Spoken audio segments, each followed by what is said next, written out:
what you've been working on these days. What sparked your epiphany recently? Man, like one, I think the future of content media buying production is totally changing in AI. Just something happened with 4.5 with Opus, with what Claude released that totally changed uh, the outputs. Like I remember back in the day when Claude first got released, maybe 10% of things that I would like output would go to production. I'm at like 80 to 90% of things that I have a conversation with actually goes live and is customer facing. Mm, So it changed a lot of my belief, or I guess it was an epiphany around AI is getting so smart now that it's only inevitable until somebody cracks like instant video generation. And that's the one thing that has been cracked. So I'm thinking a lot about future of content, the cost of content, and really like what is the last human resort once everything's effectively free. Um, so I can go deeper into that if that's interesting. But please. that, Yeah, yeah, what's like like your, it also kind of touches into like, what's your vision of the future here as well? Where do you see things trending towards? yeah, like the question became when everything becomes free and cheap, what becomes expensive? And I'm like, well, the model that we had, or the agency model, or people have like software model, like when the cost of producing something or doing an action is so cheap, then the actual expensive thing is knowing what thing to actually do. It's like that famous consultant story of like a consultant comes in in a nuclear plant and the thing's melting down and they pay a consultant $50,000 to like solve the problem and he solves it. But on a line item, he wrote, you know, the cost to solve the problem, $49,999. And then the Sharpie to circle where the actual problem was for someone to click and quickly fix Mm, $1, right? mm, Knowing what to actually fix is, and like knowing what to actually make and knowing who to actually target is the expensive thing because information is so cheap now, and the cost of testing and validating and producing is so cheap. So thinking a lot about like where is the puck going there? Because I think a lot of people aren't, especially an agency owner. I think agencies are going to get commoditized. You cannot operate in the old way. Brands, I mean, the cost of running a brand is so expensive from an OpEx side, people. So like, how do you maximize people is another thing that I'm thinking about. And then if you're a software, using like these AI models to generate stuff. If everyone has the same models, what's your differentiation? Right? So everyone's getting squeezed from the same spot. mm. And how are you trying to adapt to this change? And how do you feel that you're going to be able to um, help companies with these changes coming in the industry and, especially with these new technologies? Yeah, I think the theory in the past was the way to help people was to give them as much volume of diverse things to then see what resonates with, on the ads. And that was a whole belief with like Andromeda, or I guess pre-Andromeda's ton of volume, creative diversity. So we built our entire production model, our entire product around we can turn any video that you find on Foreplay, any video you find in Facebook ad library, any video you see from anyone on Instagram, we can recreate that using existing content. Now, like that worked to a certain point, but it actually, we found, put people in a position where they were more confused because things worked. And they're like, why does it work? Like, well, we copied it. Like, you guys modeled a good video. We just followed the instructions. And the question is like, well, how do I get more of it to work? I'm like, I couldn't tell you why it worked. You copied somebody else who probably copied somebody else who probably copied somebody else. So, like, where's the independent thought? Um, and I understood that the actual value of a business or of like of the ads rather is less about getting sales directly and more about understanding the customer, using it as almost like market research, where Facebook is the ultimate surveying tool. You can reach billions of people at any given point in time, anytime. And all you have to do is you just put up a piece of creative and somebody happens to click or buy if you're lucky. But that key thing of like, if somebody actually buys off of a Facebook ad through a random funnel you built or a random landing page you built, that says a lot about one, the product, the positioning, and the piece of content that convinced them to actually purchase versus, like that's huge signal. Rather than if you went to like a focus group or a market research group and you're like, hey, would you buy my product? The thing is like, would you buy my product? You're paying for an opinion, whereas with Facebook, you're not influencing them other than the ad itself. So if they bought, they actually were convinced to buy the product. And that key insight, like how to use Facebook to teach a business, about its own customers, while using creative to test a bunch of different audiences, which then gives the business conviction where to scale. Maybe there's another opportunity not on Facebook. You go to a Reddit group where these people hang out. That's a real gold. But you see, it's like the knowledge is more valuable than the production. Producing content is cheap. Knowing what to produce is very expensive. So it was this shift from, and this is often a thought that you'll hear a lot in our space, which is like the more volume, the better, more creative, just throw more creative at the problem. But this lens has kind of shifted to more of now like, why are certain creatives working really well? What are the things that are resonating with our market? And that's, I think, like the lens that kind of changes your perspective on this. Like it doesn't necessarily matter how many creatives, it depends. But if you can gain those deeper level understanding or try to identify those phrases that when you say it to your particular customer, it resonates, that, as you said, that's an insight that strengthens, the entire business in many ways there. It's a very valuable insight. So, how are you actually doing this now for your clients? Like now when you're helping them to, create or produce ads and creatives, and that question comes up of like, how do we dissect the insight here, or why is this working? What's your process for that, or how do you figure that out? Yeah, it's pretty simple. I mean, I don't know why people don't do this, but common sense is not common practice. But I think a lot of people with the whole test more, test more, test more, they combine, especially with all these AI editing tools or with these AI gen models, you just combine so many variables together that when something works, when a creator hits, when a video rips on Facebook, you don't know why. There's so many changes. Was it the environment that changed in the background? Was it the creator? Was it what the creator said? Was it what the creator showed? Was it with what like an overlay of text on top of it? Like you just don't know why something worked. But the way to know is not by testing a bunch of variables, it's isolating as many as you can until you have conviction on this thing, answer this question, and then you add a variable on top. But too many people just throw shit at the wall, hoping that something sticks, and it does. But then you cannot, when something works, you don't know why. And when something stops working, you don't know why. But the objective is like, how do you use Facebook? How do you use ads? How do you become smarter every single month in your business, not starting over and having these cyclical spikes? So how do you do this? I mean, you run it, it's a simple experiment. It's what A/B testing should have been. If anyone is in CRO, it's the same principles. Change one variable on the website, run it for a certain period of time, and see of the two, which one does better. Now, the key of this that everyone asks is like, well, what variables do I change? And then too many people obsess about, do I change the caption or like the banner? Right. But the key thing you change is the audience. Like, who is the ad for? Number one. Most people, that's where everyone goes wrong. People focus on how. How do I reach my person? What do I show the person? Like, what format? What ad do I copy? Who has the best ads? But the real question for your business is, who on the other end, like, who are my potential customers? Is it a mom? Is it a dad? Is it an entrepreneur? Is it someone that's a business owner that's or has an agency, right? You speak to each of those people differently. Therefore, the tests that you want to set up have different creatives, different messaging. Once you understand your audience, then you figure out the angle. What are you saying to the specific audience? You can talk to an entrepreneur about making more money. You can talk to an entrepreneur about saving more money. You can talk to an entrepreneur about freedom.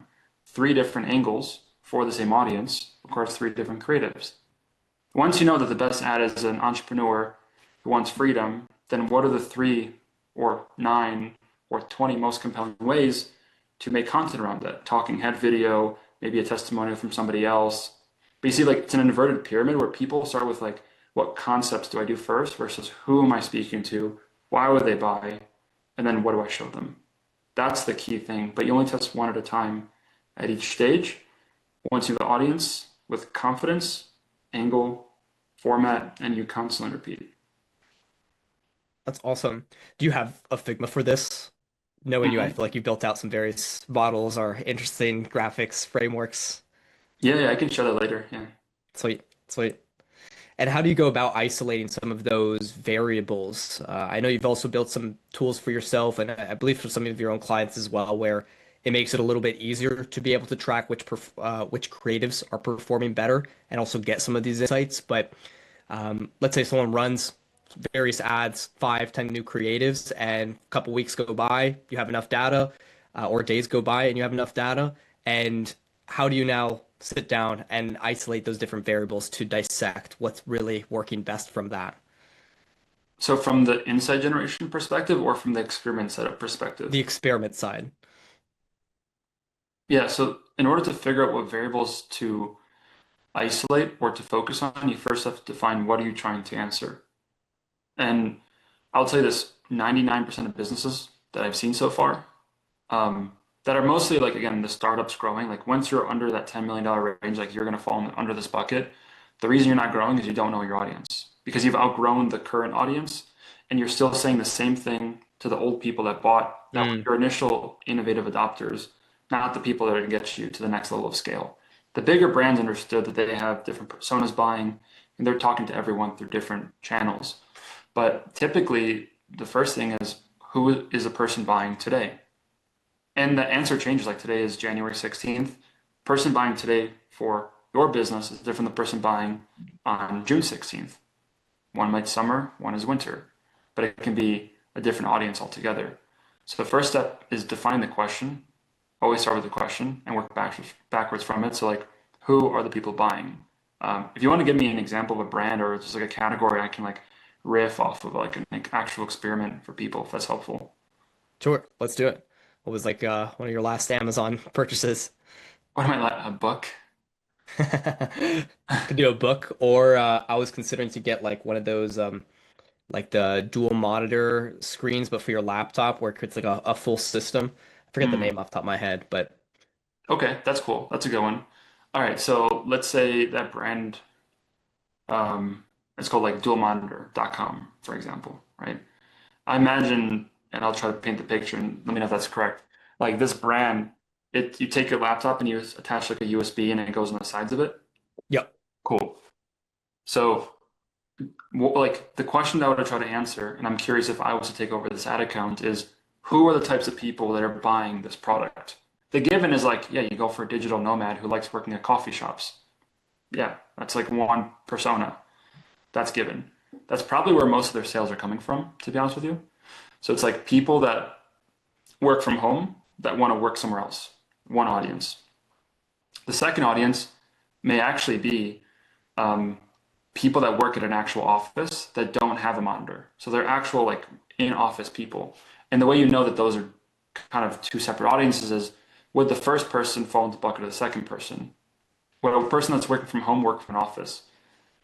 Maybe. So then your messaging for the work from home has to be so different that it's specifically from 5 days a week you work from home. So now you have work from home, work from office, and a third one might be people that only work like complete nomads, like in different countries, where they're going country to country to country, living out of a backpack. And the way you do that is like, would somebody working from home be traveling to different countries? Probably not. Would somebody working at an office be traveling to different countries? Probably not. So now you have three distinct audiences. Does that make sense so far? Yep. And again, we can go deeper, but where you find these, by the way, like you want to discover this from the business's data. Like everyone, this is the thing that's mind blowing is everyone like will use AI to like give me, a bunch of audience ideas, or they'll copy like a top performing brand like Ridge or Groons or, AG1, all these brands. But really, you're sitting on so much gold that nobody looks at their customer reviews other than like, oh, Susan said this testimonial, so I'm going to copy that and make my Facebook headline banner. No, like what are the patterns in all the reviews? Now, what are the patterns in all your reviews across Google Ads, or sorry, Google, Amazon, Facebook reviews, and Trustpilot? Like, what are all the patterns across those? What are the names of the people? What are the genders of those people? Like, what are they saying the use cases? What are they complaining about? Then you have customer service tickets, huge data mine as well. Um, you can look at somebody's post-purchase surveys. You can, if your business takes phone calls, call transcripts. Um, you can scrape an entire product page, website page, like what are your top ad comments saying, right? There's so much gold there that those are your audiences. They're sitting inside of there. People are begging you to like, why do I buy the product? What like tagging other people that would be good fits for the product. Mind this. That's where you'd get that insight from. But um, yeah, once you have the audiences, like those three that I mentioned, then it's like, what are three different angles for each of those audiences? So for someone working from home, it can be like, be more productive because now you have more monitors. Another one is like eye strain because now you don't have to, look at one small monitor and so on and so on. You build your creatives around that.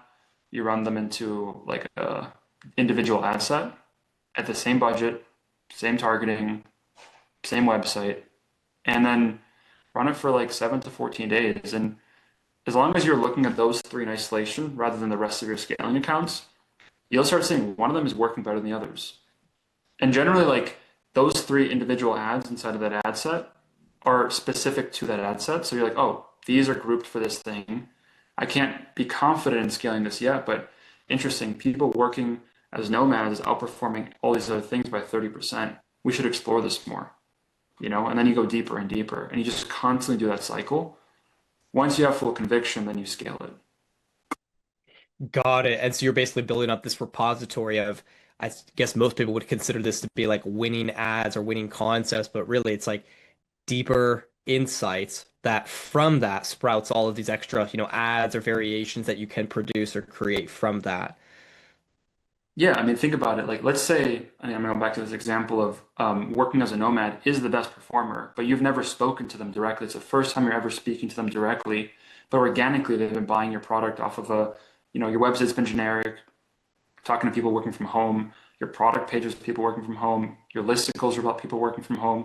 What happens when you make specific funnels for that specific audience? Your conversion is probably going to go up. What happens when your product page gets catered to that audience?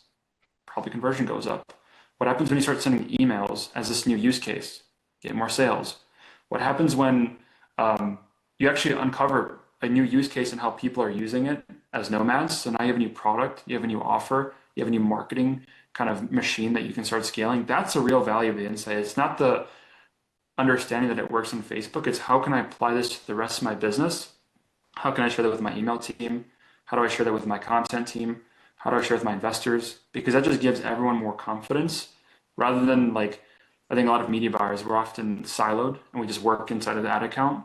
But like, we are the salespeople. Like, we're out there getting Yeah. sales and talking to the customers, but we don't talk to them. We see how they respond. And we have so much insights that stay locked in.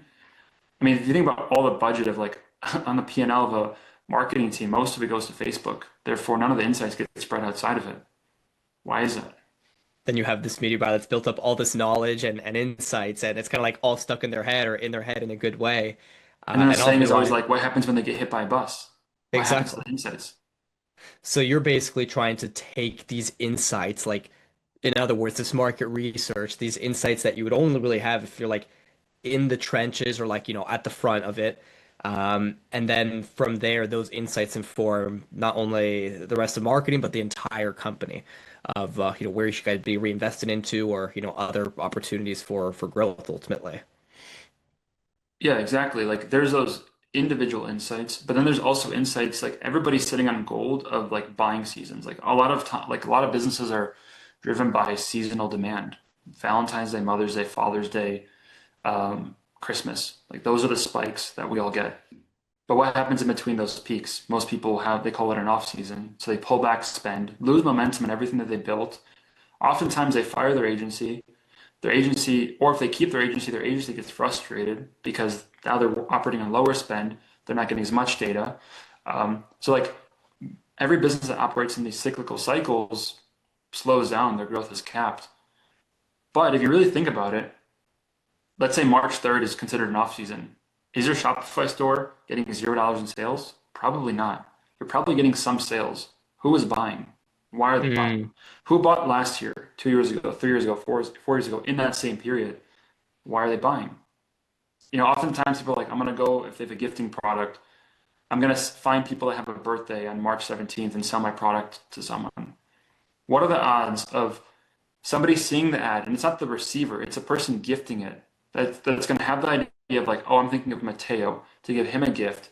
I have to buy my credit card. I have to think about what size the t-shirt is. I have to make sure that it arrives on time. I have to think about where to ship it to. Do I have to package it?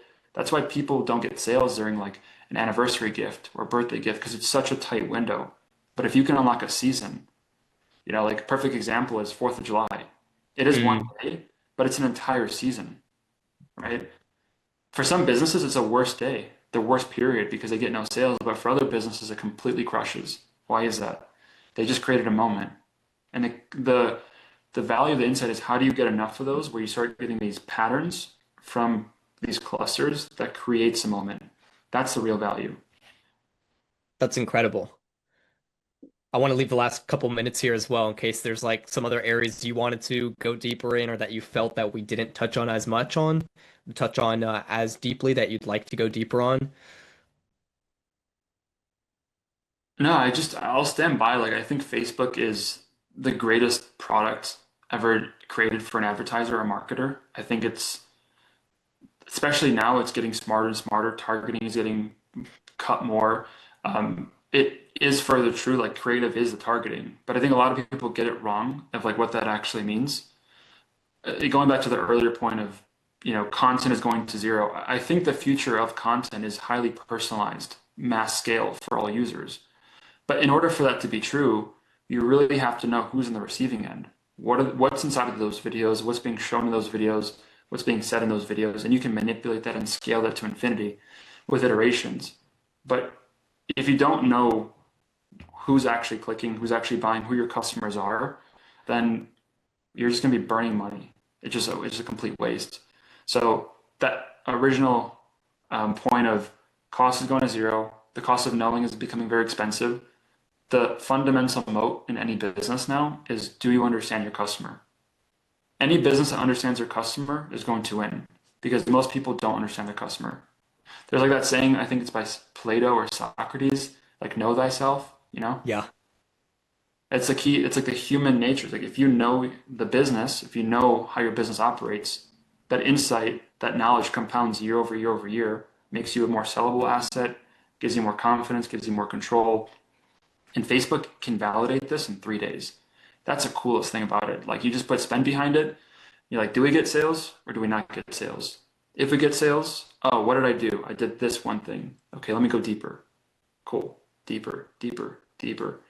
Rather than like, let me just shoot a bunch of BBs and see what lands and then I just can't recreate. Mm, That's it's a the total problem. paradigm shift, if anything. Yeah, it's like really looking at creatives not as just this tool for targeting. Yes, of course, that's a part of it, but deeper than that, like this is where you can do market research and gain insights, which informs the entire business essentially. And as you said, like those types of insights, even like one or two insights like that around understanding a particular audience or persona or how to speak to a particular audience, I mean, that can be instrumental for, a company's growth, or as you say, like capitalizing on a whole season when it might, for other businesses be their worst time of the year or something like that. That's awesome. Yeah, think about like when you onboard a new media buyer or a new agency or a new team member, how much time is lost in that initial period of like having them understand how the business operates? But if you had a playbook, if you had an understanding of, okay, we're in October and this is how our business will function, and then here's what happens after that period, people aren't asking questions. They go straight into it because they understand how the business works. It's like getting a report on your health and you know what things you need to do to change what lever. If people came in and they understood that right away, you don't judge them off of 1 month of lost performance because they can Mm. immediately make impact. And that's a key thing about understanding is, again, most people have no understanding about their business, which is funny because like they just like they're somehow scaling it really fast and they're growing. But the more they grow, the less they know. Or I'll hear from other founders or CEO that are running the ads themselves that they'll be way too involved or they can't delegate it out. They're too stuck in the day to day because they're the only person that knows deeply how to speak to their audience or that, because they're on the front lines as well. They have those insights, which makes them hard to replace or, hard to delegate out. Hmm. So true. That's awesome. Anything else on your side that like you go deeper on with like your new processes here or even anything else, like even outside of this too? I mean, if it's interesting, I can show you an actual experiment, how it looks, like not from on the Facebook side, but like how an actual Yeah, experiment is set up. do show. All right,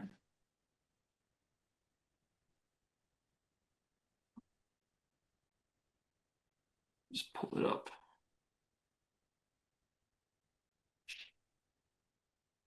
All right, I'm gonna share my screen. Can Cool. you see that? Yep. Cool. So like from a high level, if I maybe pull up a slide, I can show you like I was mentioning earlier, the the key things of like where is yeah, I don't need these two. The key things of like the three questions of what you ask, right? The who, the why, the how. And what those basically mean are the audience, the angle, and the format, right? Once you fundamentally know the audience, it's like a stair step. It unlocks the next step. Too many people are focused on like the format, like what am I supposed to make? Who can I copy?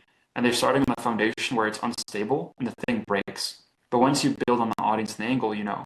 So the first thing we always do, and the funny thing I'll tell you a quick story on this brand is like they sell products for like safety for senior citizens. So people think like 72 and plus. And they requested ads to be made. I can clearly show their website. They requested ads to be made for people that are senior citizens. And for 6 months, we've been doing that, right? These are the types of people. But really, the customer has been this person the whole time. Mhm. It's the child of the parent, the caregiver. Because again, logically now it makes sense. The parent does not know how to use a phone. They don't know how to use a credit card. They don't know how to use Facebook. They don't know how to check out on Shopify. But of course, independent messaging like, oh, your parent can have peace of mind. Your parent can know that they're safe. But really, you're selling peace of mind to the child that when they get a call from their parent, it's going to be good news, not bad news, not that I fell, not that something happened, not that I'm sick, right? So that's a real product. Once that unlocked, huge lift in the business because like doing here was focused on the format, like what ads can we make, but the audience was missing. Now that we need the audience, we went to this angle test, which is currently what we're live with now. And the question that we ask now is, why does a child, the child of the parent, buy this product for their parent? And from a like a scientific or variable testing standpoint, we just broke it down very simply, and this is how I suggest to set up an experiment. What are three unique ways that you can communicate this answer? One is there's probably types of people that um, are in this category where their parents fell and they already have that experience. They've already fallen. So they might resonate with like the message of like your parents already has fallen. Don't let it happen again. Maybe there's a second group of people where the parent has never fallen before, but they've showed signs of the person falling. Therefore, you don't want this to actually happen because it's going to be traumatic for their health, medical bills, things like that. And the third one is it could be one or the other, but the child, the caregiver, probably lives in a different state. They live many miles away, and there's distance between them. And then that phone Mhm. call is the thing they don't want to get. And I was curious, and from the business side, now that if we can understand which of the three people resonate from where, then that will change the entire approach of the marketing messaging, the creators that we cast, the briefs that we make, the content that we show, the messaging that we deliver because of this one thing. Because again, it's clear who's buying. Once it's clear why they're buying, then we can show them quickly, right? You look at this instead of looking at Facebook and like imagine that you and you understood the data to this, right? Like what would you say the winner is if we look at purely ROAS? That one in the middle there. Yeah, it's pretty logical, right? Like again, you can look at secondary metrics all you want, but at the end of the day, like what thing one consistently is the best, right? And I'll show you Mhm. how this is set up. But like consistently, purple is always below everything else. Obviously, there were some days that swung up, but like pink is always above the others generally. Purple is always below the others. So from a stability side at scale, purple's much better. Cool. What makes up purple? Purple is spend. That's how Facebook typically works. But if you look at the messaging of these, all of these individual ads, what they show, what they say, and how they show it, or how they show what they say, is specific to people preventing the fall. That's all that's in common between these versus these. How I keep my parents safe, 300 miles away, talking about distance. Ad copy. I don't think ad copy necessarily has a big lift, but I'm just illustrating like be there when you can't be there versus before the fall happens versus don't wait for another fall. You don't have to be a rocket scientist to look at this and be like, oh yeah, this is working better. Then you're like, immediately you know what insight to do next. You're like, oh shit, like I should probably just do more of this and less of this. So then what does more of this look like? And then that's a whole process. And it's literally CRO, but for ads. Yeah. I don't know why people don't do this. I think internal teams that are succeeding are doing it this way. Um, but it's just like test one stuff with the knowledge compounding, you then stack these wins and you build up a repository of a playbook. That's incredible. And I also love this Google optimized style here as well. Super clean. Yeah. How do you ask the right questions when you're setting up an experiment here? Hmm. What's I the feel like this constraint of is the like business? Elon's statement where he's like the hardest part is like figuring out the right question to ask. That's the knowledge part, right? Like knowing what to do, right? And I think a lot of times, like where I actually figure out what to make the experiments is from the client calls. Like when I onboard somebody or get in a sales call, I understand their pain points. Everyone will be saying my CPA is too high, my ROAS is too low, I can't scale. Why? Ask why. You get to the root. Think of it like an iceberg. Like you have the problems on top, but the actual question is on the bottom. But if you be like, oh yeah, more creative, that'll solve your CPA problem. Nope, that doesn't solve the root problem. So to find the question, why aren't you growing? Oh, we can't sell during this period of time. Why? Oh, well, there's no reason for people to buy. Why? And like, well, people are buying. Unless you're a complete startup, yes, that's true. But typically, anyone who's listening to this or reading this, they probably have had sales. They have a track record of sales. Why has somebody bought on the day that is your lowest day of the year? What are Hmm. the reasons? Call your customers. Um, and if you don't know, there's your question. Why are people buying during an off season? And you say off season could be Q2, and you test it. Hmm. What, and then the test combines like what are different things that would find me an answer for this? People are buying as a gift, for example. People buying for decor. People buying for corporate. Cool. Three different angles, three different audiences. And then you see you're not looking for the right answer. What's the best of the worst? And The that's, best of the worst. yeah, oftentimes people are like, this thing didn't scale. Nah, it's the wrong mindset. You either win or you learn. That's the position you should be in. Versus oftentimes people are like, my ad scaled, but then I lost. I won and I lost versus win or learn. That's a great way to look at it as well, where like you're building up this repository of things that you know resonates or things that you know is working, but then you're also building like a repository of things that failed experiments. So yeah, it's never like a failure, when you're not winning, you're learning type of thing. So there's still an insight or a lesson in that, even if something didn't work. Or maybe going deeper to figure out like, is there another way to say this thing where, maybe it does resonate better. Um, And also if you're a media buyer, right? Think about the cost of like I think it's so hard to comprehend how much we spend on ads because it's just like a number. But a lot of brands spend 200, 300, like $400,000 a month on ads, $5 million a year.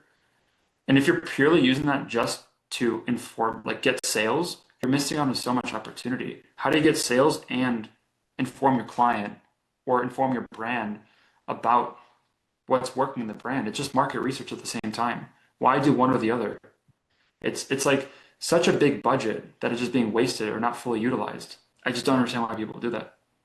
it's really a total paradigm shift.